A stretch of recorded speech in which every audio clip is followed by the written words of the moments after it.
When you look up at the night sky on a clear, dark night, you see thousands of twinkling stars. All of those stars belong to our galaxy, the Milky Way. But did you know that our galaxy has neighbors? These neighbors aren't just other giant galaxies like our own. Many of them are tiny galaxies called dwarf galaxies. They're so small and faint that you can't see most of them without a telescope. Yet these little galaxies hold some of the biggest secrets about how the universe works. If the giant spiral galaxies like the Milky Way are the grand rulers of the cosmos, then dwarf galaxies are their quiet, humble companions. They're small, faint, and easily overlooked. Yet there are far more dwarf galaxies in the universe than their majestic counterparts. They may not shine with bright spiral arms or glowing centers, but scientists have discovered that they're scattered all across the universe, filling the cosmic stage in silent abundance. In fact, when astronomers count all the galaxies that exist, most of them turn out to be dwarfs. To understand just how small dwarf galaxies are, let's compare them to our Milky Way. Our galaxy contains somewhere between 200 and 400 billion stars. That's an absolutely huge number. A dwarf galaxy, on the other hand, might contain only a few billion stars. Some of the tiniest dwarfs hold just a few thousand stars. That's no more than what a single bright star cluster inside our Milky Way might contain. In terms of size, a typical dwarf galaxy stretches across only a few thousand light years. The Milky Way, by comparison, spans about 100,000 light years from edge to edge. Some dwarf galaxies are so compact that they could easily fit inside a single spiral arm of a large galaxy. Others are puffed up and spread thin, with their stars scattered loosely across space, like faint dust in the wind. Despite these differences, all small galaxies share one defining trait. They lack the elegant structure seen in their larger relatives. Dwarfs don't have the graceful spiral arms of galaxies like Andromeda. They don't possess the smooth, rounded brilliance of great elliptical galaxies. Instead, they often appear uneven and irregular. They have crooked shapes and scattered patches of light. The gas clouds look torn and ragged, as if they were unfinished creations still waiting to be molded. This messy appearance comes partly from their weakness. Because dwarf galaxies contain far less mass, their gravitational pull isn't strong enough to hold everything tightly together. When they have close encounters with larger galaxies, the bigger galaxy can easily distort them. The larger galaxy's gravity twists their shapes and pulls away their gas and stars. Many dwarf galaxies orbit bigger ones as satellites. The scars of these cosmic interactions are written all over their distorted forms. Yet despite looking battered and worn, these dwarfs are far from unimportant. Astronomers believe dwarf galaxies are among the first building blocks of the universe itself. Long ago, in the early days of the cosmos, billions of years before the great spiral galaxies formed, tiny clumps of gas and dark matter gathered together. These clumps created the first dwarf galaxies. Over immense stretches of time, these small systems collided and merged again and again. Eventually, they gave birth to the massive galaxies we see today. Some dwarfs, however, managed to survive this violent era intact. They still orbit their larger companions today. These survivors act like time capsules. They preserve ancient clues about how galaxies first came into being. Not all dwarf galaxies look the same. Scientists have discovered several different types. Some are called dwarf spheroidals. These are very dim and diffuse, containing only a few stars spread across a wide region. They have little or no gas, and star formation has almost completely stopped. This makes them ghostly and pale. Other dwarf galaxies are known as dwarf irregulars. These are livelier systems. They contain clouds of gas and regions where new stars are still being born. In certain areas, they can glow brightly with the light of young hot stars surrounded by shining clouds of gas. There are also dwarf ellipticals, which are smoother and rounder than irregulars, but still much smaller and less brilliant than the enormous elliptical galaxies found elsewhere in the cosmos. Compared to large galaxies, dwarfs are also poorer in heavy elements. Stars forge heavier elements through nuclear fusion and supernova explosions. When massive stars explode at the end of their lives, they scatter these newly created elements into space. In large galaxies, the strong gravity holds onto these materials. The gas clouds that form new stars become enriched with heavy elements over time. But in dwarfs, the situation is different. Their weaker gravity cannot hold on to the fierce blasts of exploding stars, as well as larger galaxies can. Much of the material escapes into intergalactic space. Because of this, the gas in dwarf galaxies remains relatively primitive. It's more like the raw material of the early universe. Studying these galaxies allows astronomers to peek back in time. They can understand what conditions were like before galaxies such as the Milky Way fully formed. Even though dwarf galaxies contain far fewer stars than giant galaxies, they seem to be dominated by dark matter. Dark matter is an invisible substance that makes up most of the universe's mass. Scientists can't see dark matter directly, but they can detect it through its gravitational effects. In fact, pound for pound, dwarfs often hold more dark matter compared to visible matter than giant galaxies do.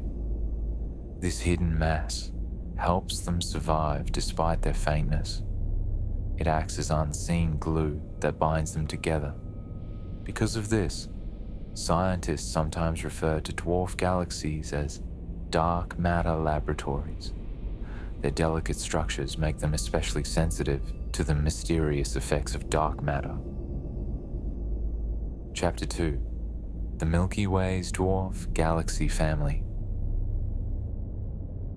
Our own Milky Way galaxy is surrounded by dozens of dwarf galaxies. They orbit around our galaxy like moons orbiting a planet. The most famous of these companions are the Large Magellanic Cloud and the Small Magellanic Cloud. People in the southern hemisphere can see these two galaxies with just their eyes on clear nights. They appear as pale, misty patches against the dark sky. Long before anyone invented telescopes, sailors and storytellers wove these clouds into their legends and their maps of the heavens. The Large Magellanic Cloud, often called the LMC, is by far the biggest of the Milky Way's companions. It contains roughly 30 billion stars, making it a small galaxy in its own right. Its smaller sibling, the Small Magellanic Cloud, or SMC, holds only a few billion stars, yet it still shines more brightly than nearly all the other dwarf galaxies nearby. Neither of these clouds looks like the grand spirals or smooth ovals of great galaxies. They are irregular in shape, more like cosmic clouds torn by invisible winds. Both Magellanic Clouds are rich in gas. They glow with regions where new stars are being born. Inside them lie vast stellar nurseries, where clusters of young stars light up the surrounding gas in colorful nebulae. Because of their closeness to the Milky Way and their constant gravitational dance with it and with each other, the Magellanic Clouds have become two of the most studied galaxies in the sky. Scientists point their telescopes at these clouds constantly, learning new things about how galaxies form stars and interact with each other. Beyond these heavyweight companions lies a crowd of smaller, fainter galaxies called dwarf spheroidals. These are so dim that for centuries they escaped human notice. They contain only a few 100,000 stars spread thinly over large regions of space. This gives them a ghostly, almost transparent appearance. Unlike the Magellanic Clouds, these dwarfs hold little or no gas. They're not forming new stars anymore. They're quiet and ancient, filled only with old, fading suns. Examples include the Sculptor Dwarf, the Fornax Dwarf, and the Carina Dwarf. Each one is a dim gathering of aged stars orbiting tens to hundreds of thousands of light years from the Milky Way's heart. Some satellites lie even closer, drifting quietly through the Milky Way's halo. The Sagittarius Dwarf Galaxy, discovered in the 1990s, is one such example. Scientists are watching as it's slowly torn apart while it plunges through the Milky Way's disk. Its shattered remains form long stellar streams that curve gracefully across the heavens. These streams are trails of stars marking the path of a galaxy being devoured. The Canis Major Dwarf, another small companion, is meeting a similar fate. Its stars are stretched into great arcs that wrap around the Milky Way's outer edges like ghostly ribbons. These fragile systems remind astronomers that a galaxy's boundaries are never sharp or fixed. Stars can be stolen. Gas can be stripped away. Once separate galaxies can merge into one. When astronomers map out the Milky Way satellites, they find that this great family stretches hundreds of thousands of light years from the galactic center. Some companions, such as Leo I and Leo II, orbit far away, almost 1,000,000 light years from the Milky Way. They drift near the outermost limits of our galaxy's gravitational reach, where its pull begins to compete with that of the Andromeda Galaxy. Even so, these distant dwarfs remain loyal to the Milky Way's gravity. They trace slow, graceful orbits that take billions of years to complete. Each one adds a unique story to the Milky Way's history. Some show traces of ancient starbursts, brief periods when many new stars formed quickly. Others are made only of old stars left from a long, quiet past. Astronomers classify these companions in many ways. The gas-rich irregulars, like the Magellanic Clouds, are bright and rare. Their beauty catches the eye. The gas-poor spheroidals are far more common, but faint. They're scattered widely through the galactic halo. The ultra-faint dwarfs represent the most extreme examples. Some contain only hundreds or thousands of stars. They stretch the very definition of what a galaxy can be. Together, all these companions form a continuous spectrum. They range from mighty clouds blazing with starbursts to dim relics barely glowing in the dark. Distance adds yet another layer to this picture. A few dwarfs lie very close to us, just tens of thousands of light years away. Others drift so far that the Milky Way's pull weakens and Andromeda's gravity begins to compete for control. The satellites are not evenly spread out. Instead, they gather in clumps or appear in long streams. These patterns may be the remnants of larger galaxies that broke apart long ago. Some astronomers even suggest that the satellites form vast planes or patterns, though whether this represents real structure or just an illusion of perspective remains uncertain. The Magellanic Clouds, each with billions of stars, represent the giants of this family. The spheroidals, with millions of stars, form the middle class. The ultra-faints, with only hundreds or thousands of stars, are the tiny fossils of the earliest cosmic times. Yet all of them, no matter how big or small, are recognized as galaxies. By studying this grand neighborhood, astronomers learn not only what exists now, but also reconstruct the long story of galactic evolution. The bright irregulars may be newcomers recently captured by the Milky Way's gravity. The faint spheroidals may be ancient survivors, stripped and battered by tidal forces over billions of years. And the ultra-faint dwarfs may be the oldest fossils of all, miniature remains of the very first galaxies that ever formed in the universe. Chapter 3: Stellar Streams, Rivers of Stars. If we could somehow remove the bright glow of the Milky Way's main disk and look only at the vast halo surrounding it, the view would be far from empty. Instead of smooth darkness, we would see something that looks like a spider's web made of starlight. Thin, delicate strands would stretch across unimaginable distances. These glowing threads are known as stellar streams. They are not complete galaxies anymore. Each one is a ghostly remnant, the shredded remains of a smaller system whose stars were pulled apart and scattered by the Milky Way's immense gravity. The halo of our galaxy is full of these streams, like a cosmic graveyard of smaller companions that once orbited proudly, but could not resist the pull of the giant at the center. Imagine a small galaxy wandering too close to the Milky Way.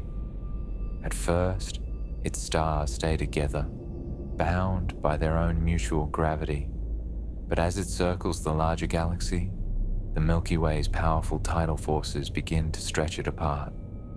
The stars on the far side feel a slightly weaker pull, while those on the near side are tugged harder. Slowly, over millions of years, the little galaxy starts to unravel. Its stars peel away, forming two long tails that trace its orbit. These tails wrap around the Milky Way like ribbons of light.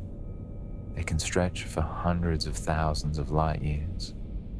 What was once a single compact galaxy becomes a thin, shimmering stream of stars. It's almost impossible to separate from the rest of the halo, except through careful study. One of the most famous examples of this process is the Sagittarius stream, the scattered remains of the Sagittarius Dwarf Galaxy. Its stars form graceful arcs that nearly encircle the entire Milky Way. Other beautiful examples include a stream called GD1, the Orphan Stream, and Palomar 5. Some of these were born from disrupted dwarf galaxies. Others came from globular clusters, tight balls of stars that were slowly torn apart. Each stellar stream is like a fossil, preserving the memory of what once was. By studying their positions and motions, astronomers can trace the orbits of long-vanished systems. They can piece together the Milky Way's growth over billions of years. Detecting these streams, however, is not easy. Most are incredibly faint, nearly lost among the countless background stars. But thanks to modern sky surveys that map the heavens in great detail, more and more of these delicate structures are being discovered. What once seemed invisible now appears as clear, measurable patterns sweeping across the sky. Yet these streams tell us more than just stories of destruction. They also reveal secrets about dark matter, the mysterious substance that makes up most of the galaxy's mass. If the Milky Way's dark matter halo were perfectly smooth, the streams would form elegant, unbroken lines. But many appear clumpy or twisted, as if disturbed by invisible hands. These distortions may be caused by dense lumps of dark matter, small halos that never became galaxies themselves. In this way, stellar streams act like natural detectors. They allow scientists to map the hidden structure of the Milky Way's dark matter. Even after a dwarf galaxy is completely absorbed, its stars don't disappear. They continue to move together for billions of years, slowly spreading out and blending into the halo until their stream fades beyond recognition. Before they vanish completely, however, they offer a precious glimpse into the galaxy's violent past. Some astronomers describe the Milky Way's halo as a vast archive. Each stellar stream is like a document recording one chapter of its formation. Without these streams, much of the galaxy's history would remain hidden. The orphan stream is one of the most haunting examples. Its name is fitting because the parent galaxy that created it has been destroyed so completely that only its glowing trail remains. By studying the motion of its stars, astronomers can reconstruct the orbit of the lost system. But the original dwarf galaxy itself is gone forever. Palomar 5 tells a slightly different story. It still has a surviving heart, a globular cluster at its center, but it's slowly dissolving, shedding stars into two long tails that stretch far into space. Observations show that in time, even this surviving core will disappear. It will leave behind only a stream of stars as a memory of what once was. Some streams are twisted, folded, or tangled. They're shaped by multiple encounters over countless orbits. Each passage around the Milky Way pulls away more stars. This creates overlapping arcs that at first look chaotic, but when astronomers study them carefully, they find patterns. These patterns are echoes of repeated destruction and renewal. They help scientists test their theories about how the Milky Way grew layer by layer through the slow absorption of smaller companions. In a deeper sense, stellar streams are symbols of continuity. The dwarf galaxies and star clusters that once created them no longer exist in their original forms. But their stars still shine, now part of a much greater whole. The Milky Way's brightness and grandeur are in part built from these ancient sacrifices. Without them, our galaxy would be smaller, dimmer, and far less magnificent. Chapter 4: The Large Magellanic Cloud, a galaxy between worlds. The Large Magellanic Cloud, often called the LMC, is far more than a simple companion following the Milky Way. With its wide sweep of stars, glowing regions where new suns are being born, and spiral-like patterns curling through its disk, it looks like a small but complete spiral galaxy. It's a miniature version of the grand spirals scattered across the cosmos. To anyone standing in the southern half of Earth, it appears in the night sky as a faint, misty cloud, visible even without a telescope. People noticed this cloud long before anyone dreamed of building telescopes. It has been a familiar sight to travelers, sailors, and storytellers for thousands of years. What makes the LMC so special is its brightness and structure.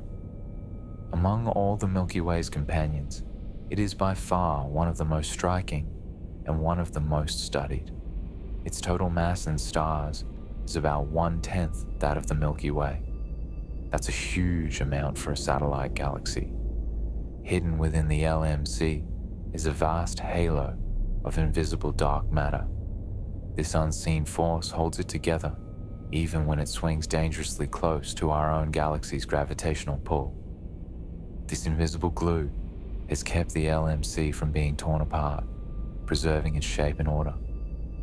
When astronomers look closely, they can see how the stars of the LMC are arranged in clear, graceful patterns. Spiral arms wind outward from a bright, bar-shaped core of stars. This structure looks just like what you'd see in galaxies much larger than itself. That's why the LMC holds such a strange position among galaxies. It seems to stand halfway between being an independent spiral galaxy and being a smaller follower bound to the Milky Way. Inside the LMC, stars are forming at a furious pace. Compared with many nearby galaxies, including our own, the rate of new star birth is astonishingly high. At the heart of this activity lies one of the brightest and most famous stellar nurseries in the entire sky, the Tarantula Nebula. This immense cloud of glowing gas and dust stretches for hundreds of light years. Inside it, new stars are being born in great swarms. Some of the most massive and luminous stars ever discovered blaze there. They shine so fiercely that they light up the entire nebula. Astronomers have also watched supernovae erupt within the LMC. These are the dramatic deaths of massive stars, and their explosions briefly outshine entire galaxies. In the year 1987, a supernova exploded inside the LMC. It was the closest such event seen from Earth in modern times. It offered astronomers an unmatched opportunity to watch, almost in real time, how a star dies and transforms its surroundings. The explosion, named Supernova 1987A, remains one of the most significant astronomical events of the past century, and it took place right inside this remarkable neighboring galaxy. Unlike many smaller galaxies that have lost most of their gas, the LMC still holds rich supplies of hydrogen. Hydrogen is the raw fuel for creating new stars. This abundance may come from its relatively large size or from the path of its orbit. Some studies suggest that the LMC is making its first close approach to our galaxy. It may not have completed even a single orbit around the Milky Way yet. If that's true, we're witnessing the LMC at a special moment in time, just as it begins to feel the powerful pull of its giant neighbor. For many years, astronomers believed the LMC had been circling the Milky Way for billions of years, but newer, more precise measurements of its motion show that it might be moving too fast for that to be possible. Instead, it could be a newcomer, a once independent galaxy that has only recently entered the Milky Way's gravitational territory. It may even have brought along its own tiny companions. If that's the case, then the LMC is not an ancient partner, but a bold visitor, now being drawn into a new relationship. The pull between the LMC and the Milky Way is not one-sided. The LMC's own gravity is strong enough to tug at our galaxy. It slightly alters the movement of stars within the Milky Way's disk. Some astronomers even think the dark matter halo surrounding the Milky Way may be warped by the LMC's attraction. The two galaxies are linked not only by gravity, but also by a long ribbon of gas called the Magellanic Stream. This vast trail stretches across the sky. It was stripped from both the LMC and its smaller companion by powerful tidal forces. One day, that stream may fall into the Milky Way itself.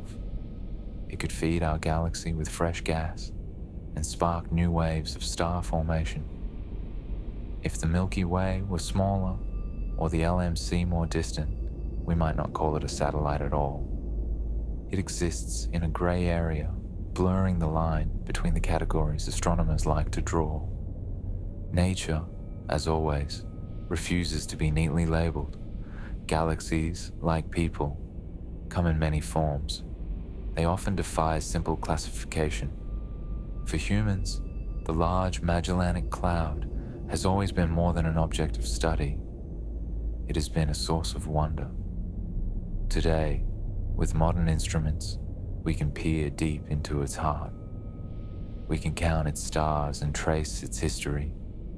Yet even now, the LMC remains both familiar and mysterious, near enough to touch with our telescopes, but distant enough to remind us how vast the universe truly is.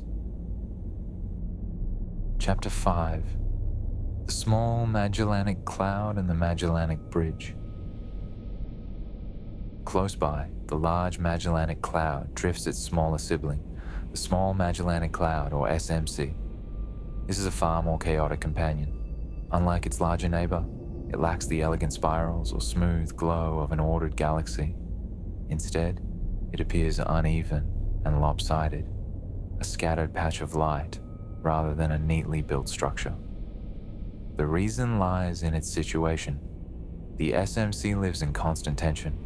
caught in a gravitational tug-of-war between two giants, the LMC and the Milky Way.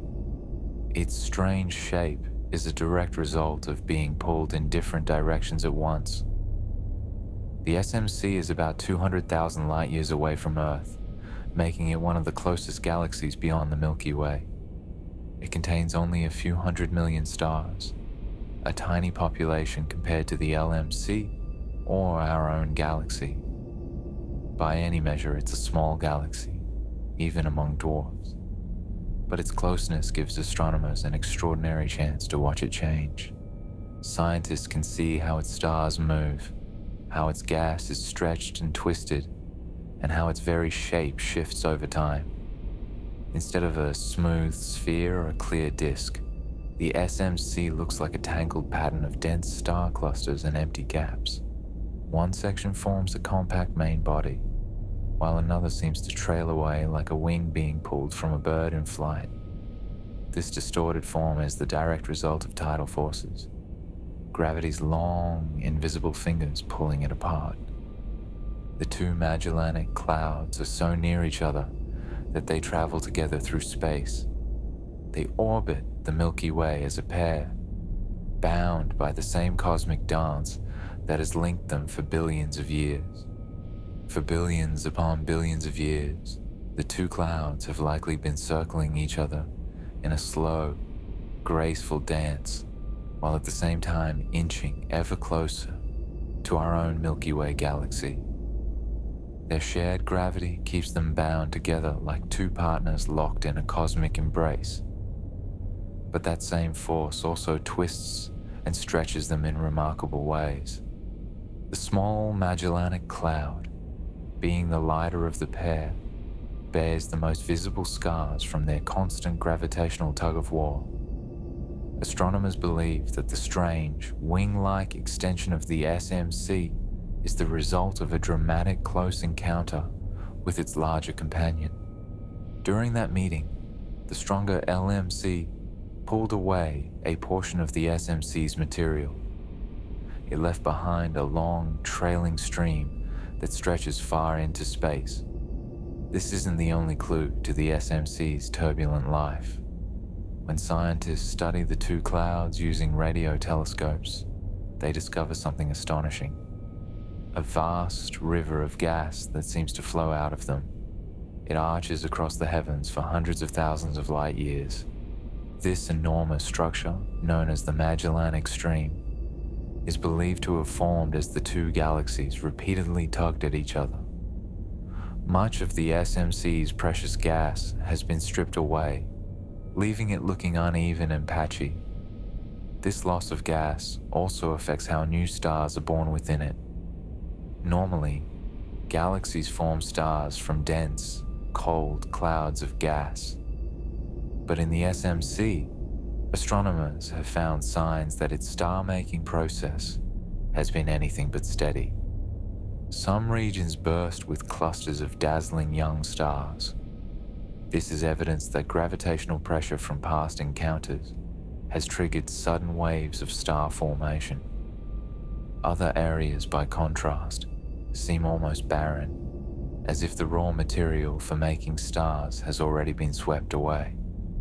This uneven pattern tells the story of a galaxy caught in a constant struggle for survival.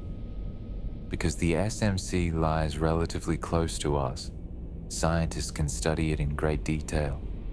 Modern telescopes and instruments can even track the movement of individual stars within it, measuring how they drift through space. These observations reveal that the SMC isn't peacefully orbiting the Milky Way at all. It follows a tangled, changing path, shaped by powerful gravitational forces.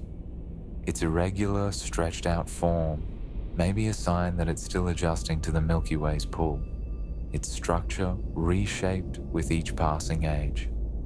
Astronomers still debate what the future holds for these two companion galaxies. Some believe that the SMC and LMC will eventually merge, forming a single, larger dwarf galaxy, though still far smaller than the Milky Way itself. Others think that the Milky Way's immense gravity will tear them apart first, It might scatter their stars like glowing breadcrumbs across the sky, forming faint stellar streams that will one day mix with our own galaxy's halo. Whatever the outcome, the small Magellanic Cloud is already changing before our eyes. Its fuzzy, mist-like glow can still be seen with the naked eye from the southern hemisphere on clear, dark nights. Long before telescopes existed, sailors used it as a guide on their journeys across the oceans. They noted its strange, hazy light in the night sky.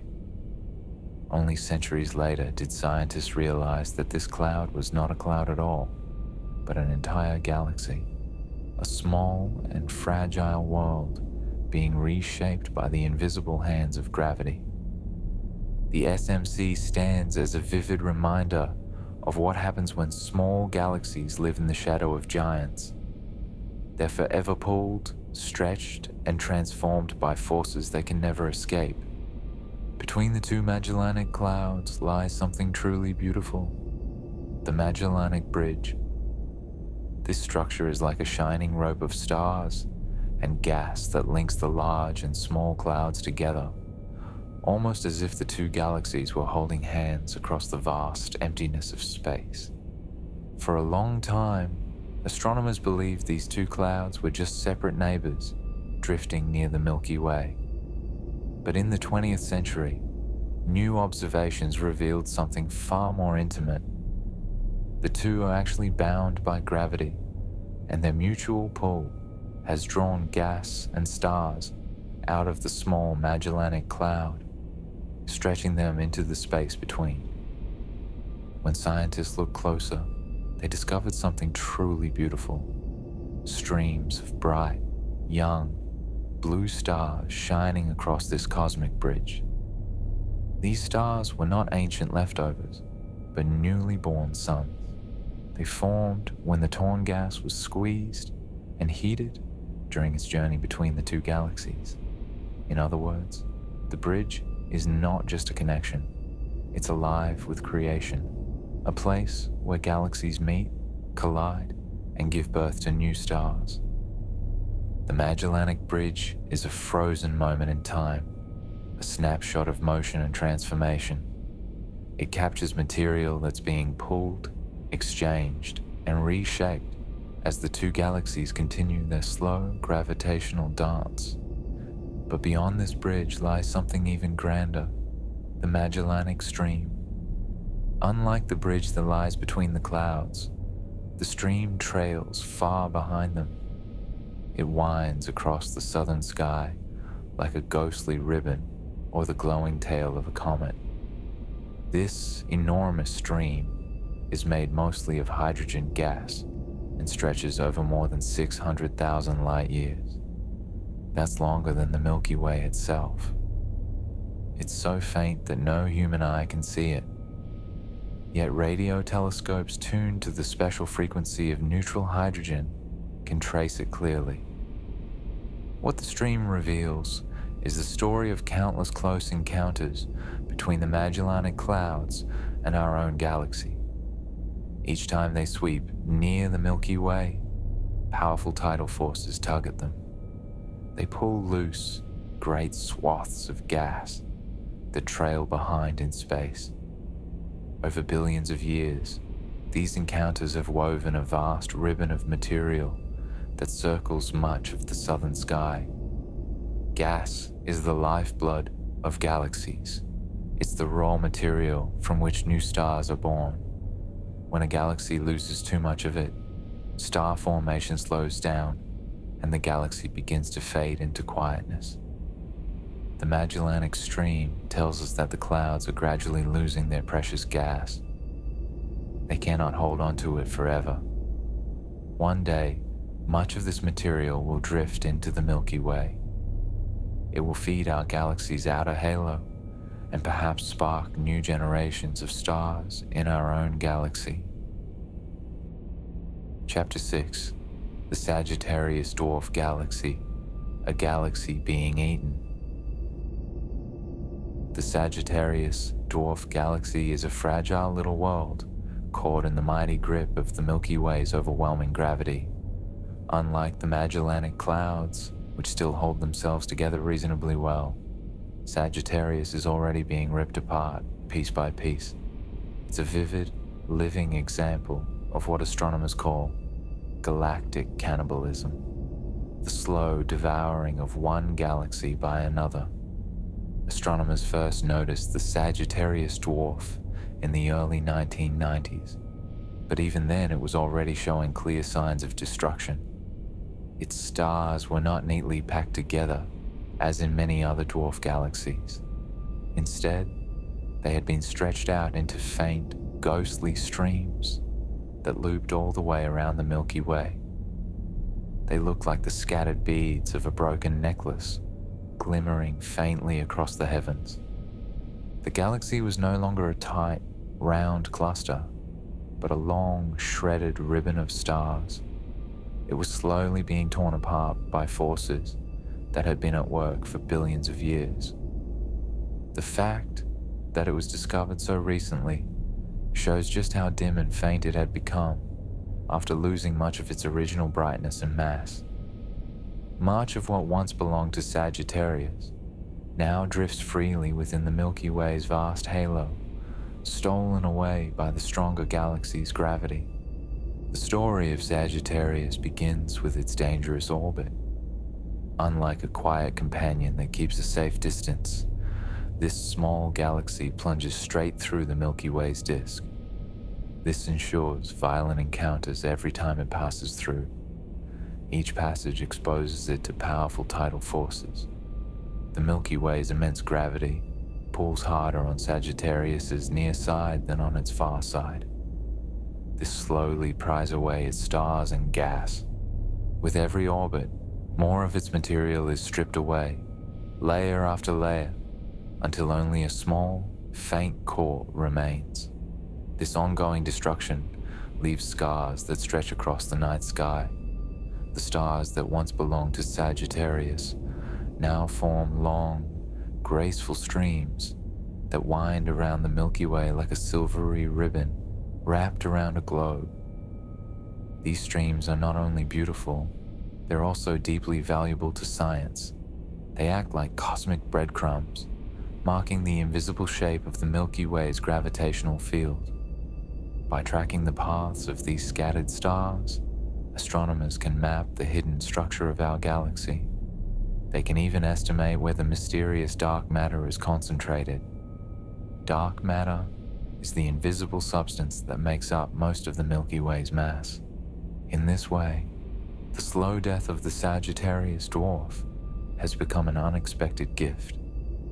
It helps astronomers study how our galaxy works from the inside out. Some researchers even believe that each time Sagittarius has plunged through the Milky Way, it has caused bursts of new star formation. As it passed through, it may have stirred up enormous clouds of gas. It squeezed and compressed them until they collapsed to form fresh generations of stars. If that's true, then the legacy of Sagittarius is not just in the stars it lost, but also in the stars it helped create, new suns that now shine proudly within the Milky Way itself. The relationship between the two galaxies is both destructive and creative, parasitic, yet productive. Sagittarius is not the first dwarf galaxy to be devoured, and it certainly won't be the last. The Milky Way's vast halo is sprinkled with the remains of many past meals. There are faint star streams that once belonged to other small galaxies or ancient clusters.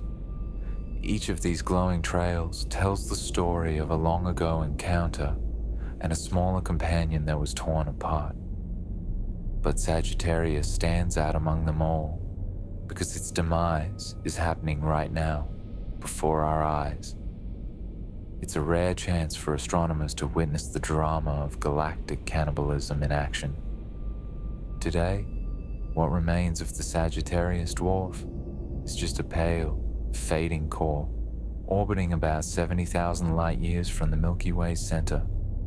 It still barely counts as a galaxy, but only just. Compared to the grand, rounded form it must once have had, It's now a ghostly shadow of itself. Its stars have been scattered across the sky, blending with those of the Milky Way so completely that many are now impossible to tell apart. Over time, its remaining core will continue to shrink until even that is gone, fully absorbed by the much larger galaxy that has consumed it. This raises deep questions. How many of the Milky Way's countless stars were actually stolen from smaller galaxies, rather than born within it? How many ancient dwarfs were swallowed, long before we could ever detect their traces? And how much of our galaxy's current shape and richness comes from this long history of cosmic feasting? In the tragic yet magnificent story of Sagittarius, we see one clear answer. It shows us in real time how galaxies grow. They merge, blend, and consume one another until their individual histories become one shared tale. One day, far in the future, the Milky Way itself will collide and merge with the Andromeda Galaxy in an event of unimaginable scale. But the same fundamental process will be at work. The same gravitational hunger that now devours Sagittarius. Chapter 7. Quiet Companions, Fornax, Sculptor, and Sextons. Not all dwarf galaxies are being torn apart or reshaped by violent forces. Some live quiet, peaceful lives, orbiting at safe distances where the Milky Way's gravity is gentler. These calm companions show us a different side of galactic life, one of quiet endurance and long survival. The Fornax Dwarf Spheroidal Galaxy is one such peaceful companion of the Milky Way.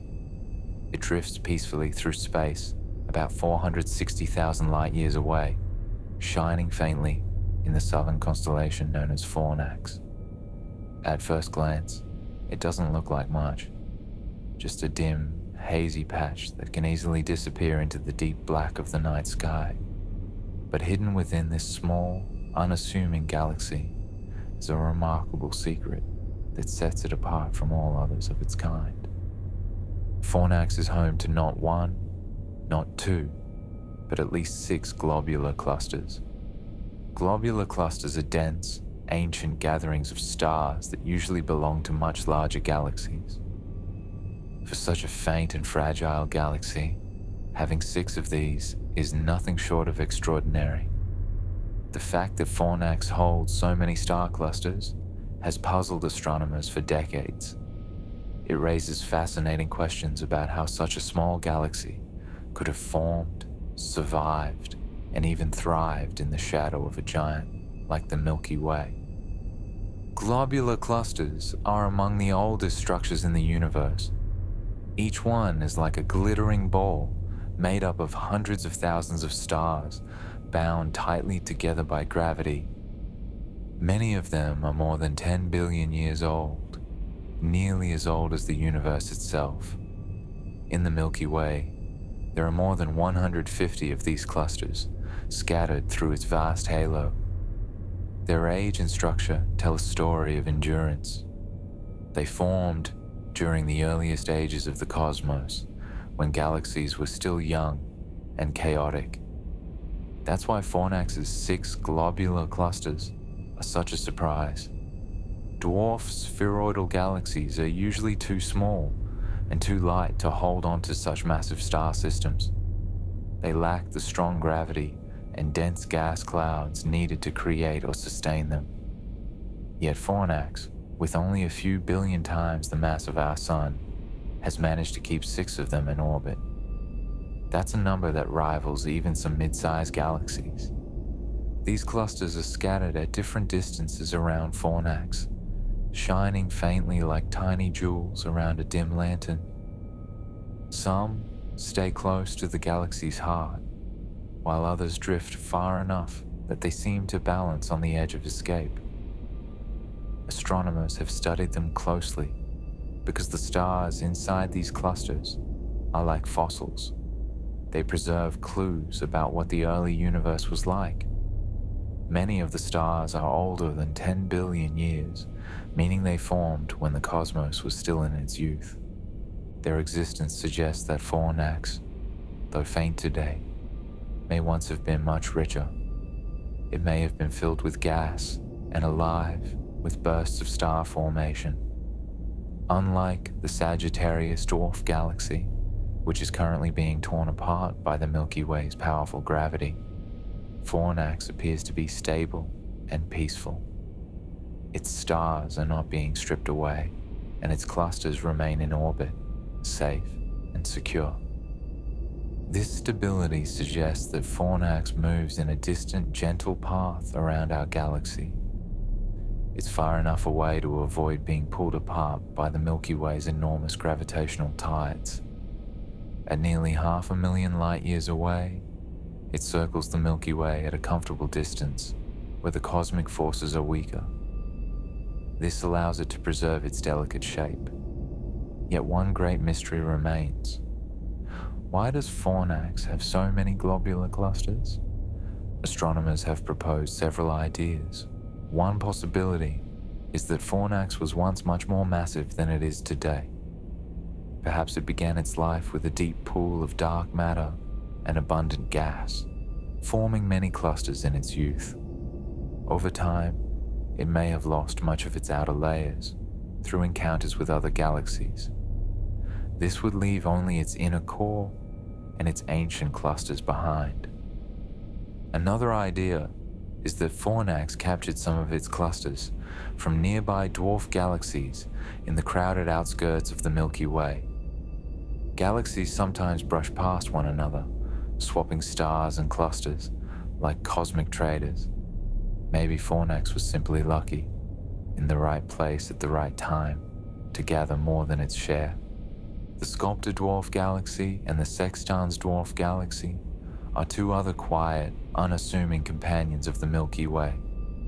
They orbit at gentle, moderate distances. Unlike the restless and dramatic galaxies that are being torn apart or reshaped by gravity, these two seem content to live slowly, changing little over the course of billions of years. They show us a calmer side of galactic life, one of quiet endurance and long survival. The Sculptor Dwarf Galaxy lies about 290,000 light-years away from Earth, on the far edges of the Milky Way's gravitational influence. It was discovered in the year 1937 by astronomer Harlow Shapley, who noticed a small clustering of dim stars in the southern constellation known as Sculptor. Even today, the galaxy is so faint that it can only be seen through telescopes. Even then, it easily blends in with the foreground stars of our own galaxy. To the naked eye, it appears merely as a faint smear of light against the darkness, a ghostly glimmer in the cosmic sea. But behind that faint light lies a spheroidal galaxy containing only a few million stars. Most of these stars are ancient, and there is very little sign that any new ones have formed in a very long time. Unlike the bright and lively Large Magellanic Cloud, which is still actively giving birth to new stars, the Sculptor Galaxy seems to have stopped that process billions of years ago. Its supply of gas, the raw material from which stars are born, has either been stripped away by the Milky Way's gravity or used up entirely. This leaves only the aging stars behind. These stars are metal poor, meaning they contain very few elements heavier than hydrogen and helium. That tells astronomers that Sculptor formed its stars very early in the universe's history, before repeated generations of supernova explosions could enrich the surrounding gas with heavier elements. The Sextans Dwarf Galaxy, discovered much later in the year 1990, is even fainter and more elusive than Sculptor. It lies around 320,000 light-years from Earth in the direction of the constellation Sextans. It is one of the dimmest galaxies ever found. It's so faint that even the best telescopes barely pick it out from the blackness of space. To detect it, astronomers had to carefully count faint stars one by one. Since the galaxy itself is only slightly brighter than the background night sky, Sextans is often described as a ghost of a galaxy, a fragile cloud of ancient stars adrift in the void. Like Sculptor, Sextans is a dwarf spheroidal galaxy, meaning it has a soft, rounded appearance without the spiral arms or glowing disks that larger galaxies often display. Its population of stars is much smaller, only a few 100,000, and most of them are very old. There is almost no trace of ongoing star formation. Sextans appears to have run out of gas long ago, leaving only the pale, steady light of its ancient suns. At first glance, these quiet galaxies may seem dull compared to more dramatic systems like the Sagittarius Dwarf, which is being shredded by the Milky Way's gravity, or the Magellanic Clouds, which glow with the fire of new stars. But there is a special kind of value in their calmness. Because they are not being torn apart or disturbed, astronomers can study their internal structure with greater clarity. Their stars have remained largely untouched for billions of years, allowing scientists to reconstruct a clean and simple record of their past. Chapter 8: Dark Matter Fortresses, Ursa Minor and Draco. If you were to stand beneath a dark, starry sky and look up with only your eyes, you would never notice the Ursa Minor Dwarf Galaxy or the Draco Dwarf Galaxy. They hide in plain sight, so faint that even the clearest night offers no hint of their presence. Only through deep astronomical imaging and highly sensitive instruments do they reveal themselves as delicate clouds of ancient stars scattered like faint dust against the vastness of space. Yet despite their quiet and almost invisible appearance, these two tiny galaxies hold a powerful secret. They are overflowing with dark matter, an unseen substance that outweighs their stars by enormous amounts. In fact, few galaxies in the universe show such an extreme imbalance between what can be seen and what cannot. The Ursa Minor Dwarf Galaxy lies in the northern sky near the familiar pattern of the Little Dipper. If you could journey there, you would find an ancient gathering of dim stars. Most of them were born more than 10 billion years ago. Almost all of the galaxy's gas has long vanished, meaning new stars have not been born there for countless ages. The galaxy now drifts quietly through space. Its light is the faint echo of a once active past. Draco, its close neighbor, shares a similar fate. It's named after the constellation of the dragon that winds its way across the northern heavens. The Draco Dwarf Galaxy is another small and ghostly system. Its stars, too, are ancient, silent witnesses to a time when the universe was young. Both Draco and Ursa Minor belong to a family called Dwarf Spheroidal Galaxies. These are systems that have no spiral arms, no brilliant nebulae, and no bursts of star formation. To the casual eye, they seem uneventful, even dull. But their true wonder lies deep beneath the surface. In both galaxies, dark matter reigns supreme. Astronomers estimate that more than 90% of their total mass is made up of this mysterious material.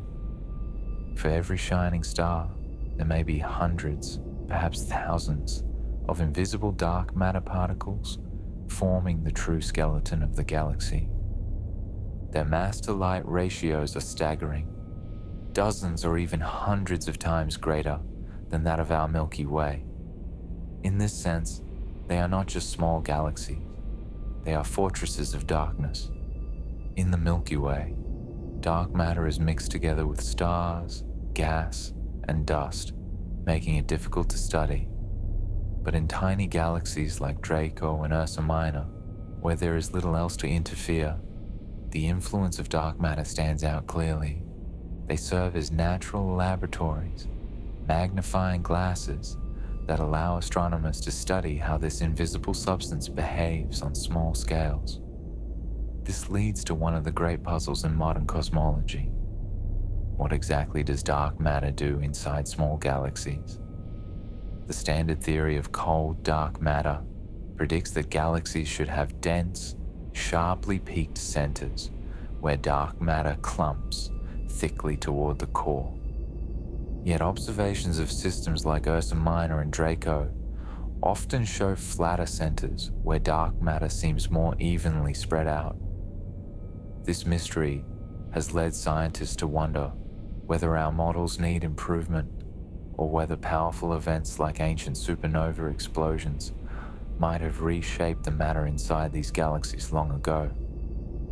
Draco and Ursa Minor both lie close to the Milky Way, well within its enormous halo of dark matter. Over billions of years, our galaxy's gravity has tugged at them, stretching and distorting their shapes, just as it is tearing apart the Sagittarius Dwarf Galaxy today. And yet, despite these relentless forces, Draco and Ursa Minor have survived. Their endurance suggests that their dark matter halos are especially dense, serving as invisible armor that keeps them from being torn apart entirely. In the grand story of the universe, these dwarfs may be among the oldest survivors. According to simulations, small dark matter halos were the first structures to form after the Big Bang. They later merged together to create larger galaxies like the Milky Way. The dwarfs that remain today are thought to be relics of that ancient era, tiny fossils from the universe's earliest chapters.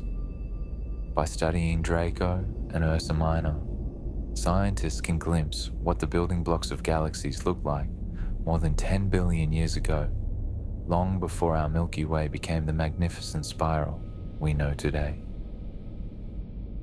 Chapter 9: Ultra-Faint Dwarfs, Ghosts of Galaxies. If the Large and Small Magellanic Clouds are the bright, obvious companions of the Milky Way, then the brightest dwarfs and the so-called ultra-faint dwarfs are their complete opposites.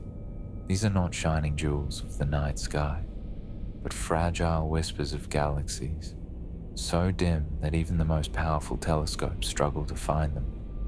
They hide just beyond the edge of visibility, like cosmic ghosts lost in the deep darkness of space. When astronomers first began to discover them, many wondered if these faint collections of stars could even be called galaxies at all. Some of them contain only a few thousand stars, sometimes just a few hundred, spread thinly across space, like scattered embers, fading from a dying fire. The first of these discoveries came in the year 2006, when astronomers detected the brightest Dwarf Galaxy.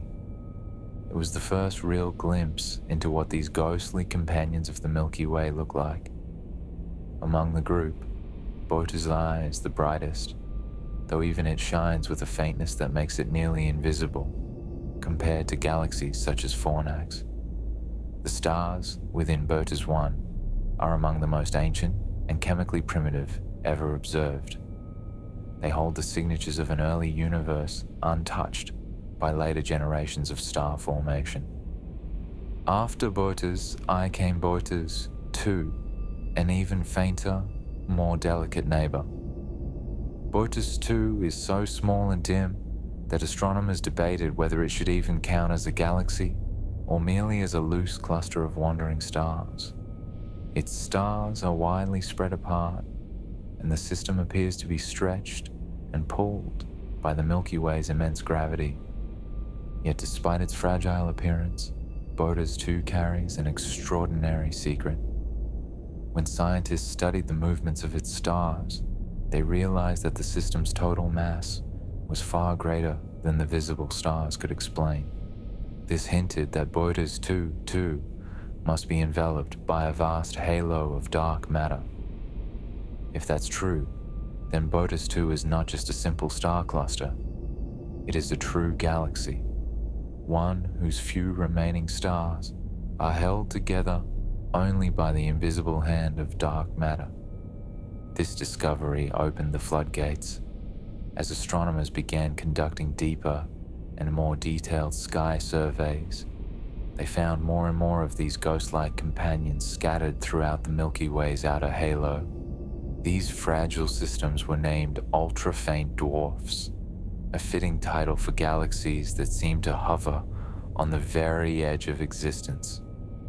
Unlike the brighter dwarf galaxies such as Fornax, these ultra-faints only appear in the most careful sky surveys, where astronomers sift through billions of stars to find tiny clumps moving together through space. Each new discovery added another faint and ancient member to the Milky Way's growing family of companions. Many of their stars are believed to have formed more than 12 billion years ago, during the universe's first great burst of star creation after the Big Bang. Unlike larger galaxies that experience several generations of star birth and chemical enrichment, the ultra-faints stopped forming stars very early. Their stars remain frozen in time, poor in heavy elements, and still reflecting the universe's earliest chemistry. One of the most remarkable examples is Segway 1, a galaxy so dim that it emits less light than a single bright star. For years, astronomers debated whether it was truly a galaxy or just a random gathering of stars, but careful study revealed that its stars move in ways that can only be explained by the presence of unseen mass, dark matter, once again. Even more striking is the composition of its stars, which are among the most metal-poor ever discovered. They are relics of the first generation of stars, making Segway 1 not just a ghost of a galaxy, but a fossil from the dawn of cosmic history. Another ultra-faint dwarf called Reticulum 2 astonished astronomers when they found that its stars were unusually rich in heavy elements created by rare and violent neutron star mergers. This was unexpected since such tiny galaxies were thought to be too small to hold onto the debris of such explosive events. Yet Reticulum 2 showed that even the smallest galaxies can preserve traces of cataclysmic events, adding new chapters to the story of how the universe's elements were forged. Each ultra-faint dwarf tells its own tale, and together they form a mosaic of the early cosmos. Astronomers still puzzle over why some dark matter halos host thriving galaxies, while others end up as nearly invisible ghosts. The leading idea is that the smallest halos formed stars early on, but as the first generations of stars ignited, they filled the cosmos with fierce radiation that heated and stripped gas away from these tiny galaxies. Without gas, they could no longer form new stars, leaving only the sparse, ancient ones behind.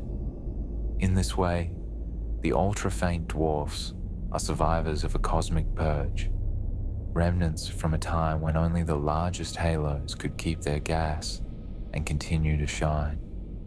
They are more than faint specks in the sky. They are living fossils from the universe's earliest age, silent witnesses to the dawn of galaxies.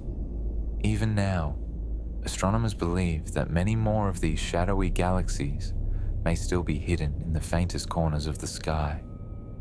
Each new discovery brings theory and observation a little closer together, helping us understand not just the Milky Way's family of companions, but the deep and mysterious story of how the first galaxies came to be. Chapter 10: The Missing Satellites Problem. According to advanced computer models that simulate the mysterious substance known as dark matter, galaxies like our own Milky Way should be surrounded by hundreds, perhaps even thousands, of tiny companions called dwarf galaxies. Yet when astronomers point their telescopes to the heavens, they see far fewer than expected. This raises a puzzling question. Are these small galaxies simply too faint for us to detect? Or is there something about the way galaxies form that our theories have misunderstood? The mystery remains unsolved, but with every new dwarf galaxy discovered, we move one step closer to uncovering the truth. In the final decades of the 20th century, astronomers began using powerful computers to recreate the birth and growth of galaxies. These digital simulations were guided by the known laws of physics and by the idea that most of the universe's mass is made of dark matter, an invisible substance that outweighs everything we can see. From these experiments came a fascinating picture of what our cosmic neighborhood should look like. According to the models, galaxies like our Milky Way should not exist in isolation. Instead, they should be surrounded by hundreds or perhaps even thousands of much smaller companions, tiny clumps of dark matter known as halos. Many of these halos were expected to cradle miniature galaxies called dwarf galaxies. If the Milky Way were a great glowing hive, then these dwarfs would be like countless bees swarming around it. But when astronomers actually looked at the night sky, what they found was quite different.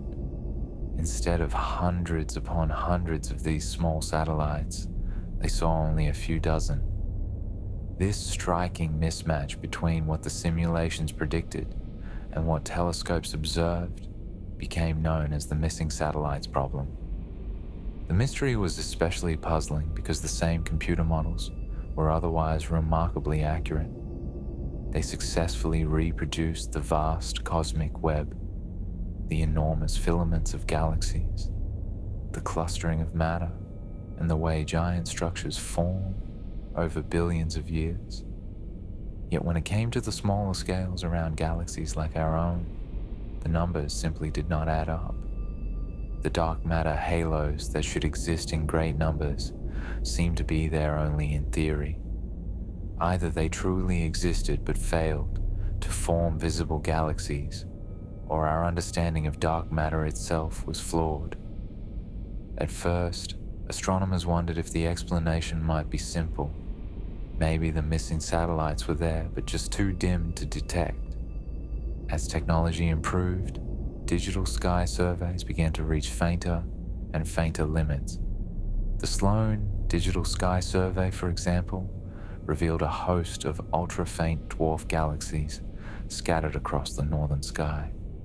Later on, the Dark Energy Survey uncovered even more of these faint companions in the southern sky.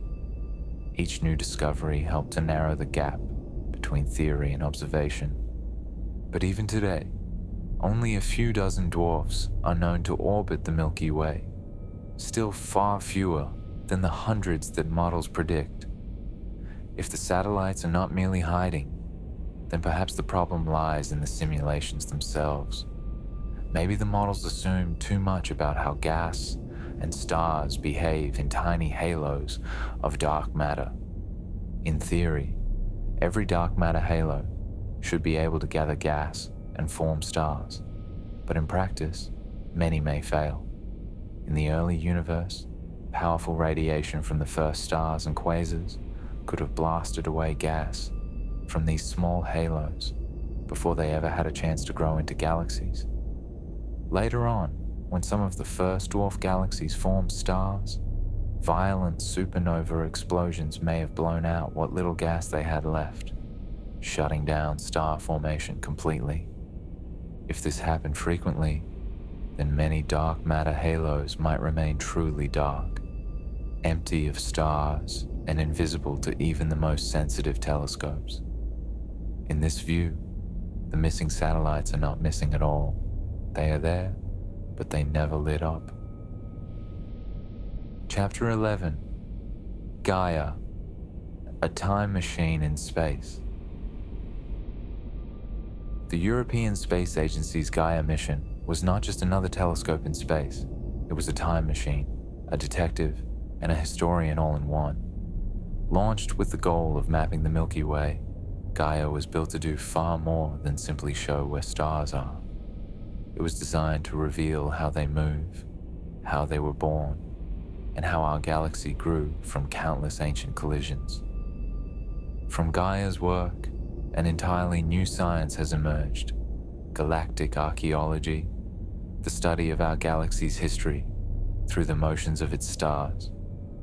But instead of digging into the Earth, astronomers now dig through the sky, uncovering the ghosts of long-lost galaxies that were swallowed by the Milky Way billions of years ago. Gaia's power lies in its extraordinary precision. It measures parallax, a tiny shift in a star's position as the Earth moves around the Sun. This shift is so small that it's like spotting a hair move at the distance of 1,000 kilometers. Yet it allows astronomers to measure the distances to stars with astonishing accuracy. But Gaia doesn't stop there. It also measures each star's proper motion, the slow drift of a star across the sky, as well as its radial velocity, the speed at which it is moving toward or away from us. When all of this information is combined, Gaia creates a three-dimensional map showing how millions of stars travel through the Milky Way, like dancers moving to invisible cosmic rhythms. Before Gaia, much of our galaxy was a mystery. Many of its faintest companions, small dwarf galaxies and thin rivers of stars called stellar streams, were nearly impossible to see. They blended into the background like whispers in a crowd. But Gaia changed everything. With its data, astronomers could suddenly pick out stars that moved together, revealing hidden patterns and shared origins. Entire systems that were invisible before now stand out clearly, their common motions exposing their ancient ties. One of Gaia's most remarkable discoveries was the evidence for a colossal collision known as the Gaia-Enceladus merger. This was not a small dwarf galaxy quietly orbiting at the edge of the Milky Way. It was a massive system, possibly 1/4 of the size of our own galaxy, that smashed into the Milky Way about 10 billion years ago. The proof did not come from simply counting stars, because there was no clear, bright patch announcing, "Here lies a galaxy." Instead, astronomers noticed that many stars in the Milky Way's halo were moving on long, stretched-out orbits, diving in and out of the galaxy like comets. These stars also had a distinct chemical makeup.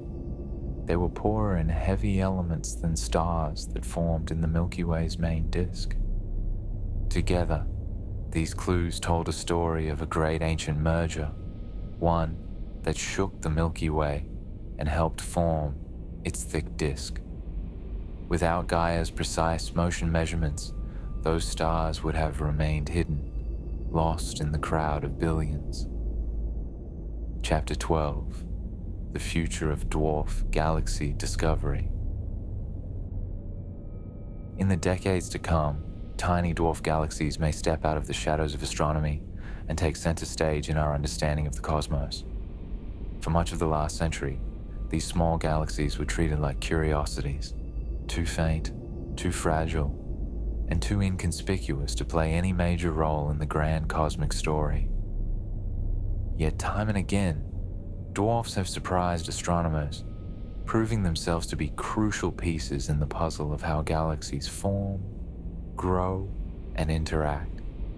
The main challenge has always been finding them. They are elusive because they're small, dim, and often easily lost against the backdrop of the starry sky.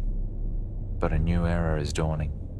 With next-generation telescopes coming online, the shadows that hide these cosmic minnows are finally being pulled back.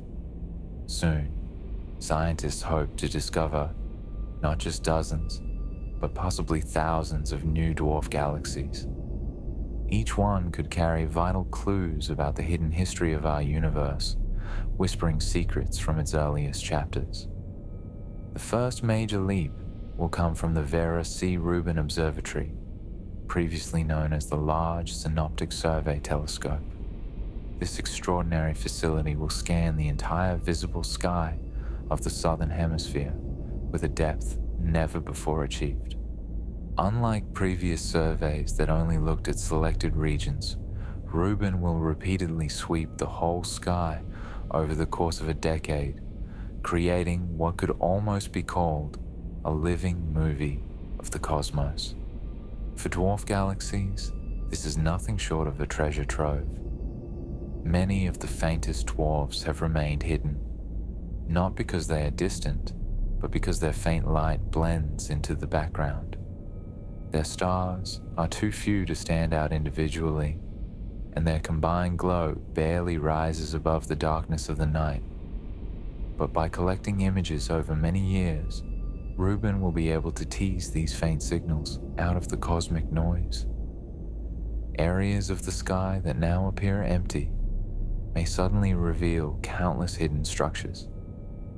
Astronomers hope Rubin will uncover the faintest galaxies in the local group, possibly reaching the very limits of what we can define as a galaxy. Rubin will not work alone. NASA's Nancy Grace Roman Space Telescope will play a key supporting role. While Rubin looks from the ground, Roman will operate from space, offering crystal clear images unaffected by Earth's atmosphere. Together, Rubin and Roman form a powerful two-part system, one scanning broadly and deeply from Earth, the other zooming in with clarity from space. And then there is the James Webb Space Telescope, already in operation, which adds an entirely new dimension. Webb, though not designed for wide surveys, can explore the inner lives of dwarf galaxies with infrared sensitivity, peering through dust and detecting the faint glow of ancient stars. The future promises abundance. Instead of struggling to find a few faint dwarfs, astronomers may soon have more than they can easily catalogue. The challenge will shift from discovery to interpretation. How to weave thousands of small galaxies into a coherent story of cosmic evolution. But this is a challenge astronomers are eager to embrace, because each faint galaxy carries a secret about where we came from and where we're going. So, why dwarf galaxies matter? As we reach the end of our journey through the world of dwarf galaxies, it's worth reflecting on why these tiny, faint systems matter so much to our understanding of the universe. At first glance, they might seem insignificant. Small collections of stars, barely visible against the vast cosmic backdrop. Yet as we've learned, dwarf galaxies are anything but unimportant. They are the building blocks from which larger galaxies like our Milky Way were constructed. They are time capsules preserving the chemistry of the early universe. They are natural laboratories where scientists can study dark matter in its most concentrated form. And they are survivors, tiny worlds that have endured for billions of years, despite the powerful forces that threaten to tear them apart. The story of dwarf galaxies is also a story about how science works. It's a story of patient observation, careful measurement, and the willingness to be surprised by what nature reveals. It's a story of technological progress, from the first telescopes that could barely detect these faint smudges, to modern instruments that can track individual stars within them. Most importantly, the story of dwarf galaxies reminds us that the universe is full of hidden wonders. The faintest, most easily overlooked objects can hold the deepest secrets. The smallest galaxies can teach us the biggest lessons about how the cosmos works. And there are still countless discoveries waiting to be made, hidden in the shadows, waiting for the next generation of telescopes and the next generation of astronomers to find them. So the next time you look up at the night sky, remember that what you see is just the beginning. Beyond the bright stars and familiar constellations lie invisible galaxies, streams of stolen stars, and the ghostly remnants of cosmic collisions that happened billions of years ago. The universe is far stranger, far more complex, and far more wonderful than it appears at first glance. And dwarf galaxies are our guides to understanding these hidden cosmic mysteries.